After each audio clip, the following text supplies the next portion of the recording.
காலையில் என்ன சமைக்கிறதுன்னு ஒரு ஐடியா வந்துட்டாலே பாதி சமையல் வேலை முடிஞ்ச மாதிரி.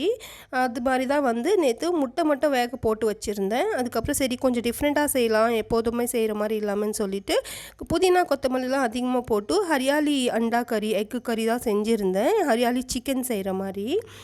ஸோ ஹஸ்பண்ட்க்கு, குழந்தைங்களுக்கு எல்லாருக்குமே இந்த மாதிரி சப்ஜிலாம் ரொம்ப பிடிக்கும். கொஞ்சம் க்ரீமியான டெக்ஸ்சரில் இருந்தால் குழந்தைங்களுக்கும் ஊட்டியாச்சு. அதுக்கப்புறம் மதியத்துக்கு வந்து இந்த கல்யாண வீட்டு சாம்பார்லாம் இருக்கும் இல்லையா, ஒரு ஸ்பெஷலான மசாலா வந்து வறுத்து அரைச்சி ஆட் பண்ணுவோம். ஸோ நல்லா ஒரு கல்யாண வீட்டு சாம்பார் செஞ்சு லஞ்ச் ஃபினிஷ் பண்ணிவிட்டு ஈவினிங் போல் குழந்தைங்களுக்கு ஸ்நாக்ஸில் ஃப்ரெஞ்ச் ஃப்ரைஸும் கப் கேக்கும் தான் செஞ்சுருந்தேன். நான்லாம் சின்னதாக இருக்கும்போது அம்மாவை ஸ்நாக்ஸ்ன்னு கேட்டாலே இந்த பஜ்ஜி, போண்டா, வடை, சுசியம் இது மாதிரி ட்ரெடிஷ்னலாக தான் செஞ்சு கொடுப்பாங்க.